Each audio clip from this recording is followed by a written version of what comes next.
Grazie mille. It's a great pleasure to be here with you today to discuss a topic that's very dear to my heart, which is chronic low-grade systemic inflammation associated with aging, so-called inflammaging, and how this is related to the Esposoma.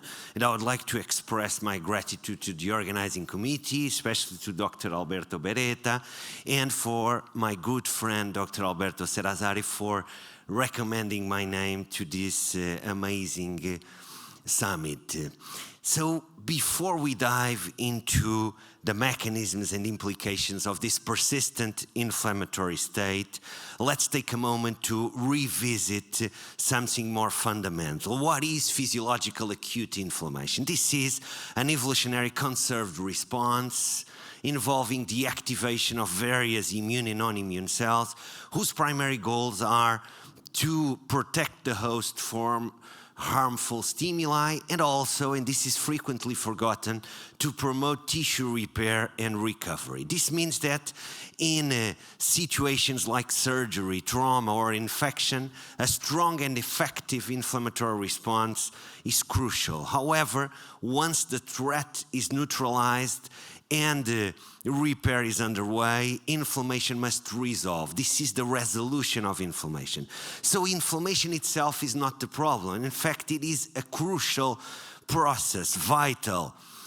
However, when inflammation doesn't resolve, in that case, we might have a state of persistent systemic inflammation, which, although it is typically low grade, it can still have numerous adverse effects. For example, it can increase the risk for type 2 diabetes, the metabolic syndrome, fatty liver disease, and cardiovascular disease. It could also exacerbate kidney disease and contribute to neurodegenerative, psychiatric, and autoimmune diseases. It could also promote osteoporosis and osteoarthritis, and frailty and sarcopenia. It could also increase the risk for multiple types of cancer, and it can even accelerate the aging process itself. And so a question arises, is inflammation related to aging? And the answer is yes. And this was the starting point for a concept introduced more than 20 years ago by Claudio Franceschi, which is inflammaging, a state of chronic low-grade systemic inflammation that develops progressively with age. In fact, older adults are characterized by having elevated levels of pro-inflammatory markers, even in the absence of infection or acute illness. But we should ask a question: does this happen in every old adult? And some studies suggest that it does not. For example, in apparently healthy, well-nourished women, stimulating their mononuclear cells doesn't lead to an increased production of cytokines that is associated with age. Likewise, older athletes present a better anti-inflammatory profile, and in the same vein, master ultramarathon runners have low or high sensitivity C-reactive protein, a marker of systemic inflammation, compared to their age-matched counterparts.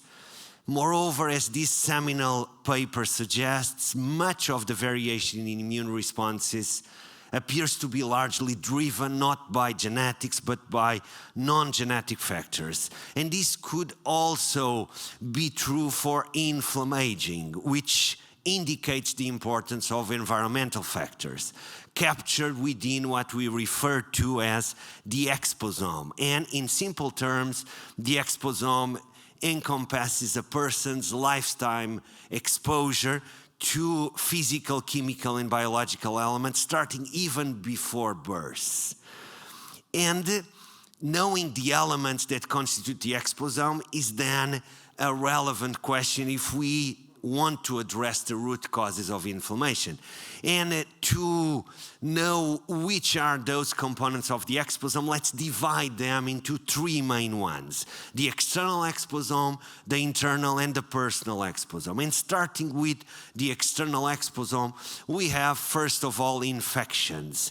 Then we have xenobiotics. For example, cadmium, mercury, bisphenol A, phthalates, organochlorines, organic solvents, and polycyclic aromatic hydrocarbons. All of these can contribute to inflammation and also to autoimmunity. In addition to this, we have noise pollution, and this is often overlooked. However, it can affect stress levels in inflammation, and this is supported, for example, by findings from a cohort study which showed that long-term exposure to traffic noise is associated with higher levels of high-sensitivity CRP. And a simple and practical strategy to mitigate this is to simply use noise-canceling headphones. And if we use those headphones to listen to our favorite music, perhaps we can gain additional benefits, as suggested by this systematic review, which found that music listening can reduce IL-6, which is a pro-inflammatory cytokine. Then, as part of the external exposome, we also have meteorological elements like UVB radiation that varies, as we see here in this graph, across regions widely. And this is important in part because it affects vitamin D synthesis, which is an immunomodulatory molecule that could affect inflammation.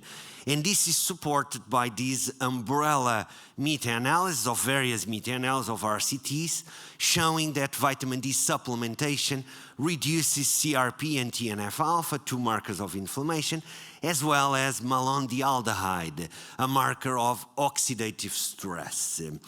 And we could have other overlooked environmental factors influencing inflammation, and this could explain, for example, why urban individuals show a higher autoimmune disease prevalence than those in rural areas, as seen in a Brazilian study.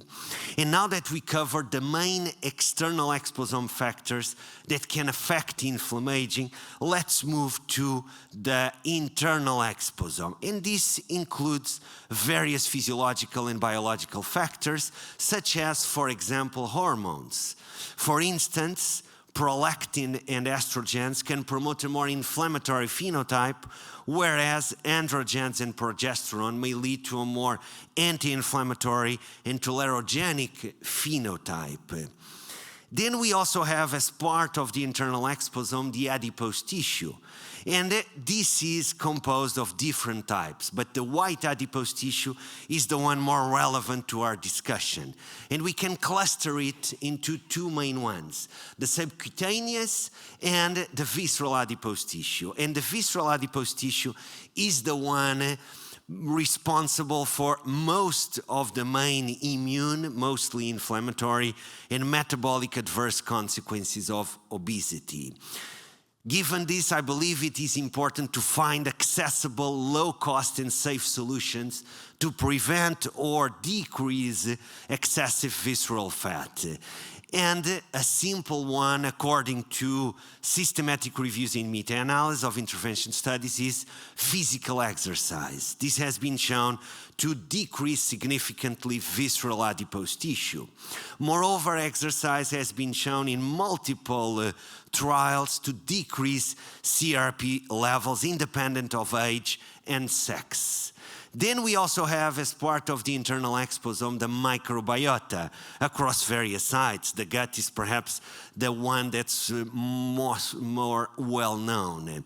And this is relevant because there are various lines of evidence implicating the microbiota in inflammaging. But this is a topic that deserves more time, so I won't delve into it because this deserves its own lecture. With the main internal exposome components covered, let's go now to the last but certainly not the least one, which is the personal exposome. And we have more control over this one. And this includes, for example, smoking, a well-known promoter of inflammation and accelerated aging. And it also includes stress, psychological stress. And this often goes hand in hand with poor sleep, which can also promote inflammation. For example, total or even partial sleep restriction has been shown in intervention studies in humans to increase inflammatory biomarkers, to decrease insulin sensitivity, vasodilation, and even satiety, which could also, of course, lead to overeating and contribute to obesity, which is, as we've just mentioned, albeit briefly, a well-known promoter of chronic low-grade inflammation. And poor sleep is intimately connected to circadian disruption, which is another promoter of inflammation that in turn can be caused, for example, by shift work. And medical doctors know this very well. They've experienced it themselves. And shift workers have higher CRP levels as well as insulin resistance and increased oxidative stress. And they are at a higher risk for obesity, type 2 diabetes, and inflammatory diseases such as rheumatoid arthritis, Alzheimer's disease, and even depression, where inflammation is known to have a contributing role. And they also are at a higher risk for respiratory infections, among other clinical conditions. Another personal exposome factor to consider is oral health. And if you're wondering about oral health, periodontitis, for example, not only leads to localized inflammation, but it can also promote systemic chronic inflammation, according to this systematic review and meta-analysis of 59 case control studies.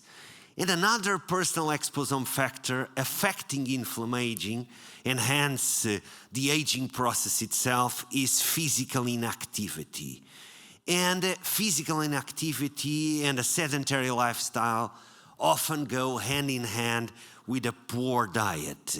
And when we talk about diet, we are referring to multiple nutritional factors that can also affect inflammation. For example, we have advanced glycation end products, so-called AGs, as well as oxidized lipids, which have been shown in preclinical and clinical studies to promote oxidative stress and activate inflammatory gene expression in immune cells. And these can be found in fried foods, grilled meat and fish, as well as processed and ultra-processed foods, which are subject to heat treatment, irradiation, and ionization. And processed foods also typically have a high glycemic load, which has been shown to promote inflammation in acute human intervention studies. And examples of high glycemic load foods include refined cereal grains, soft drinks, and the typical combinations of refined flour and sugar. And these foods are also high in trans fatty acids and some saturated fatty acids, which could also promote inflammation. Of note, foods high in these fatty acids are also normally high in sodium, which, according to multiple lines of evidence, also promotes inflammation. And the solution to this is obviously reducing salt intake, but also increasing potassium intake, which has been shown in at least one intervention study to neutralize the pro-inflammatory effects of sodium. Then we have fast food meals, which have been shown in various acute intervention studies in humans to promote intestinal permeability, enhance endotoxemia, and therefore activate inflammatory gene expression in immune cells. And this is a classic example of a pro-inflammatory, hypercaloric fast food meal. And then we have additives in processed and ultra-processed foods, which have been shown, at least in preclinical studies, to induce dysbiosis and intestinal permeability, increase intestinal permeability. And these include emulsifiers, artificial sweeteners, preservatives, and food colorants, typically found in these types of foods that we see here in the slide. Then there's alcohol. And although I know that some of you today will drink a little more than they used to forget me and this awful lecture, the fact is that excessive alcohol intake can increase intestinal permeability and lead to gut microbiota dysbiosis, which can therefore lead to inflammation. This has been shown not in animal studies, but also in human studies. Then we have multiple vitamin and mineral deficiencies, which can contribute to oxidative stress and promote an inflammatory phenotype through various mechanisms. Accordingly, we have various meta-analyses of randomized controlled trials showing that zinc, selenium, magnesium, and vitamins E, D, and C supplementation reduce serum C-reactive protein levels. Then we also have a low intake of omega-3 fatty acids and various phytochemicals that can contribute to, therefore, oxidative stress and inflammation. And regarding omega-3 fatty acids, which can be found in fatty fish such as sardines and mackerel, these have been shown to modulate inflammation through various pathways. For example, long-chain omega-3 fatty acids, especially EPA and DHA, have been shown to lead to various molecules such as resolvins, protectins, and myosins that can induce the resolution of inflammation. Consistent with this, we have randomized controlled trials showing that EPA and DHA supplementation decreases two markers of inflammation, EL6 levels and C-reactive protein levels. Finally, we have phytochemicals. For example, resveratrol, which has been shown to decrease inflammatory markers in various randomized controlled trials. The same is true for quercetin and also for virgin olive oil, which according, for example, to an in silico study of molecular docking, they can potentially decrease C-reactive protein. Then there's ellagic acid from strawberries and especially pomegranate, which has been shown in several randomized controlled trials to decrease inflammatory markers. The same is true for curcumin, where we have even more evidence from various randomized controlled trials and their systematic reviews in meta-analysis showing that they possess anti-inflammatory effects. Gingerol from ginger has likewise been found in randomized controlled trials to lower inflammatory biomarkers.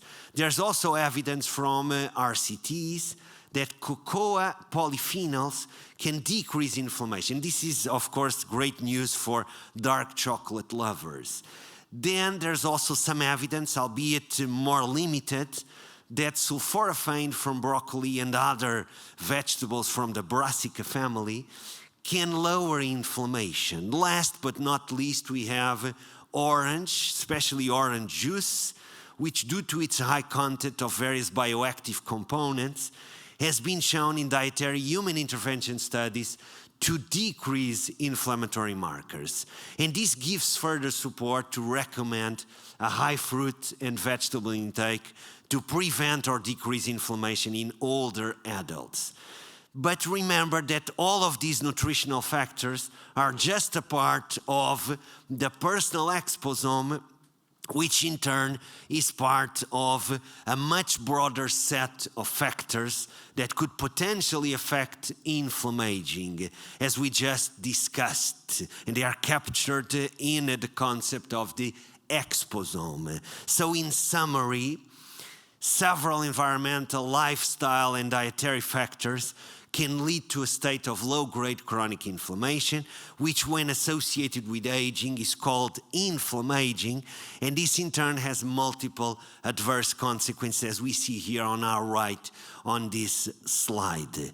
So the solutions to these do not lie, in my view, in single approaches like curcumin or omega-3 fatty acids, or a certain drug, or a certain supplement, or a certain diet, but they have to be multidimensional and of course personalized. We are talking about avoiding smoking, environmental contamination, decreasing or managing psychological stress, optimizing sleep habits, and in training circadian clocks. We are talking about, for those who have excessive visceral fat, to engage in activities such as exercise that significantly decrease visceral fat. And exercise has other anti-inflammatory effects, and it is part of a healthy lifestyle that includes an adequate dietary pattern that could, for certain individuals, also include certain dietary supplements. Finally, we should also try to have an optimal oral health and achieve a neobiotic microbiota. And all of this, what we breathe, drink, think, and do in some our daily habits, can impact our health and our disease risk. So let's pay closer attention to what we do on a daily basis. Grazie mille.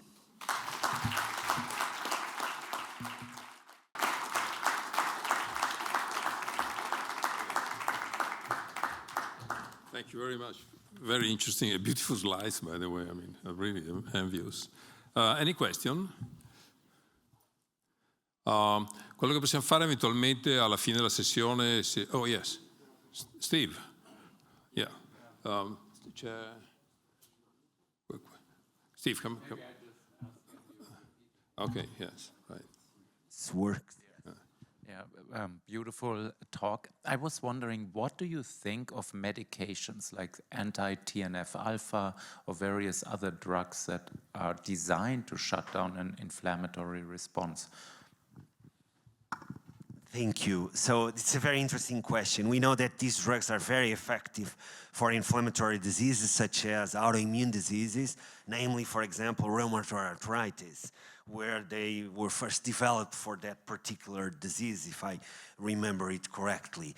And they are very effective, no doubt about it. Nevertheless, they carry some risks, and we know that inflammation is a normal, crucial physiological process. So I'm always very skeptical about these single approaches that block one single molecule or a single pathway.